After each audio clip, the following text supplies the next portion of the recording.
When you are deep into the content kitchen cooking up long-form videos like podcasts, webinars, or interviews, it is incredibly tempting to just serve that one big feast and call it a day. A solid, long-form piece is great, but if you are smart about your strategy, that same meal can actually feed dozens of people in completely different ways across all your social channels. In other words, one single long video should effectively become a buffet of shorter clips, each carefully tailored for a specific platform or target audience. That is exactly where the concept of repurposing comes in, though it can feel incredibly messy and overwhelming if you do not have the right tools in your pocket.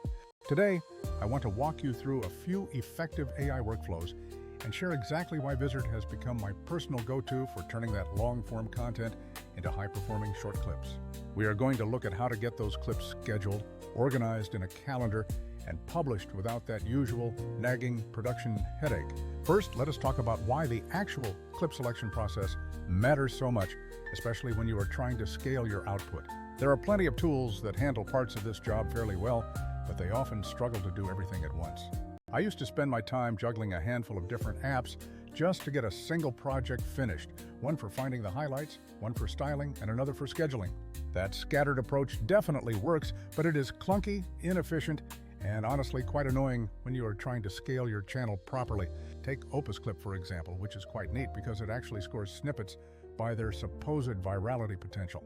You upload your long recording, it analyzes sound bites, highlights the clips that might get traction, and then ranks them on a specific score.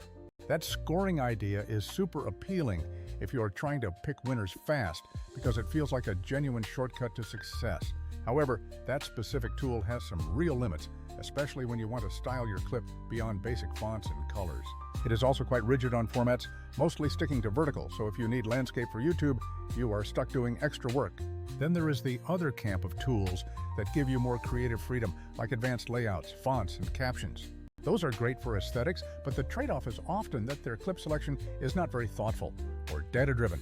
You end up spending so much time picking through a handful of mediocre options and customizing each one manually.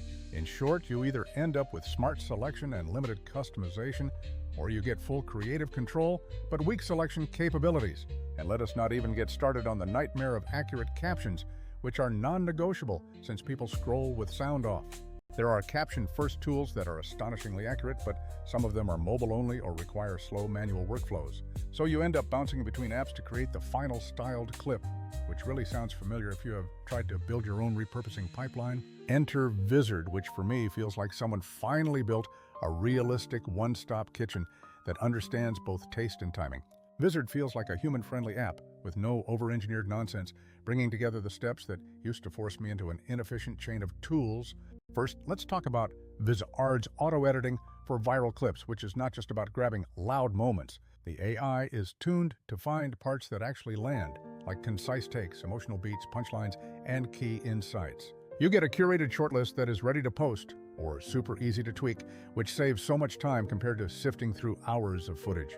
Second, the auto-schedule feature is the real game changer when you want to be consistent without turning your life into a full-time posting job.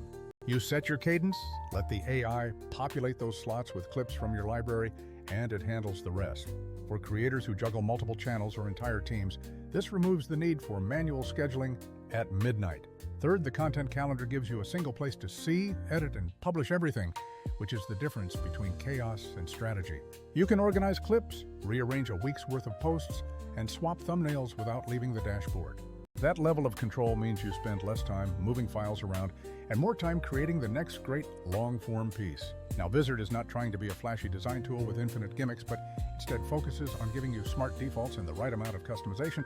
You can still crop for portrait, square, or landscape, and tweak caption styles without recreating every clip from scratch. It hits a practical sweet spot between tools that lock you into vertical-only exports and those that give you limitless style but no smart selection. If you are comparing it to caption-first apps, Vizard also pays attention to subtitles since we know they drive higher completion rates. It integrates captioning so you can get readable, tappable subtitles across aspect ratios without hopping between different apps. For multilingual teams, Vizard supports workflows that keep scheduling and edits centralized so you are not stitching together 5 different systems. A realistic workflow with Vizard looks like this. You upload your long video, and the system immediately scans it to highlight top moments. You preview a handful of suggested clips, make quick tweaks if you want, and then drag them directly into your content calendar. You can set your posting frequency and let the AI fill the schedule, or manually slot posts if you prefer total control. Vizard handles exports for portrait, landscape, and square, so you do not have to recut your content for every single platform. Why does this matter, you ask? Well, it matters because consistency is ultimately what grows channels over the long haul. The inspiration part is the fun bit, but the actual growth comes from regular, high-quality snippets that hook people. I will be honest, no single tool is perfect for every creator, so it really depends on what your specific needs are. If you only need ultra-accurate foreign language subtitles, a specialist app might still be useful, but for most creators, Vizard removes the friction. So in the content kitchen, you want tools that let you cook faster without compromising the flavor of your message. If you are trying to scale a strategy, Vizard is the one I keep returning to because it ties the whole pipeline together. Try putting Vizard in the center of your stack. Let it pick the moments, style them, and handle the scheduling so you can keep creating. All right, that is my take, but I am curious what tools you are using to chop up your long videos and turn them into social content. Are you team score first or team full control? And do you have any new hacks that you think I should know about? Don't forget to like, share, and subscribe if you want more content workflows, and stick around because there is a lot more coming. Thanks for watching, and I will see you in the next one.